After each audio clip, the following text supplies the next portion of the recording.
گلگت میں حالات کشیدہ اس وقت ہوئے جب گلگت شہر میں نامعلوم مسلح افراد کی فائرنگ سے امیر اہل سنت والجماعت مولانا قاضی نثار احمد پر قاتلانہ حملہ ہوا۔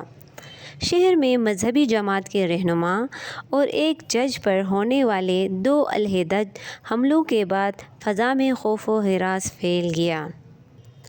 پہلا حملہ اہل سنت والجماعت کے امیر مولانا قاضی نثار احمد کے قافلے پر ہوا، جس میں وہ اور ان کے گارڈز بھی گولیوں کا نشانہ بنے۔ اسی روز گلگت ہائی کورٹ کے سینئر جج ملک عنایت الرحمن کی گاڑی پر بھی فائرنگ ہوئی، تاہم وہ محفوظ رہے۔ واقعے کے بعد اہل سنت والجماعت کے کارکنوں نے احتجاجی دھرنا دیا۔ لیگل ایڈوائزر مفتی اطہر محمود کا کہنا ہے کہ یہ حملہ شہر کے حساس علاقے میں ہوا اور سیکیورٹی ادارے اس کی روک تھام میں ناکام رہے۔ ہمارا دھرنے کا دوسرا دن ہے۔ ہم یہاں ایک پرامن دھرنا دیے بیٹھے ہیں۔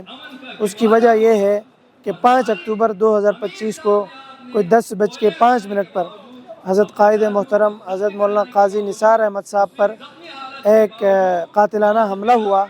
سی پی او دفتر کے باہر، آئی جی پی کی ناک کے نیچے، ڈی آئی جی کے آفس کے باہر ایک شدید قاتلانہ حملہ ہوا۔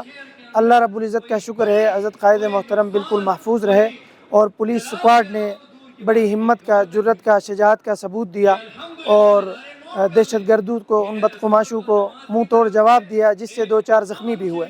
گلگت شہر میں خوف و ہراس اب بھی برقرار ہے۔ مختلف مکاتب فکر کے علماء اور اکابرین نے اس واقعے کی بھرپور مذمت کی اور قاضی نثار نے بھی عوام کو پرامن رہنے کا کہا۔ حکام کا کہنا ہے کہ جلد ہی ملزمان کو گرفتار کر کے انصاف کے کٹہرے میں لایا جائے گا۔ ہمارے گلگت بلتستان کے اہل سنت والجماعت کے جو امیر ہیں محترم جناب قاضی نثار صاحب، ان پہ حملہ کیا گیا۔ جو ایکچوئل کلپریٹس تھے، جو ملزمان تھے، وہ آئیڈینٹیفائی ہو چکے ہیں۔ جو سہولت کار تھے ان کے، جنہوں نے ان کو مختلف، کسی نے کوئی ویپن دیا، کسی نے کوئی کھانا کھلایا، کسی نے کوئی بعد میں ان کی ہیلپ کی، ان کو ہم سہولت کار کہتے ہیں، وہ 8 کے قریب جو ہیں وہ پولیس کی حراست میں ہیں، وہ گرفتار ہو چکے ہیں۔ جو ان کے نام ہیں وہ بھی ہم سیگا راز میں رکھیں گے، کیونکہ اس کا پھر تفتیش پہ جو ہے وہ اچھا اثر نہیں پڑتا۔ وہ 4 گاڑیاں اس وقوع میں استعمال ہوئیں، وہ بھی ہمارے پولیس کی کسٹڈی میں ہیں۔ اسی دوران صوبائی وزیر داخلہ شمس الحق لون نے کہا کہ سوشل میڈیا پر بعض حلقے سیکیورٹی اداروں کے خلاف پروپیگنڈا کر رہے ہیں، اور ساتھ ہی انہوں نے بھارت پر الزام لگایا کہ وہ خطے میں بدامنی پھیلانے کی کوشش کر رہا ہے۔ اس کو ہائی لائٹ، انڈیا تو ہمارا ازلی دشمن ہے۔ سوشل میڈیا میں پچھلے 48-72 گھنٹوں سے بہت سارے، آپ سمجھے، ناقدین نے پوری کوشش کی کہ اپنی ہی ریاستی اداروں کو بدنام کیا جائے۔ اس کے اوپر یہ بڑی شرمناک باتیں ہیں۔ ایک طرف انڈیا تو اس نے کرنا ہی کرنا ہے۔ امجد صاحب نے کہا یہ ہم ایک فالٹ لائن کے اوپر کھڑے ہیں، ان کی تو پوری کوشش ہے۔ بلکہ آج وہ کہہ رہا تھا ہمارا علاقہ گلگت بلتستان، آپ دیکھیں مختلف دوردرشن اور بہت سارے چینل تھے، تو ان کی بھی ہم بھرپور مذمت کرتے ہیں۔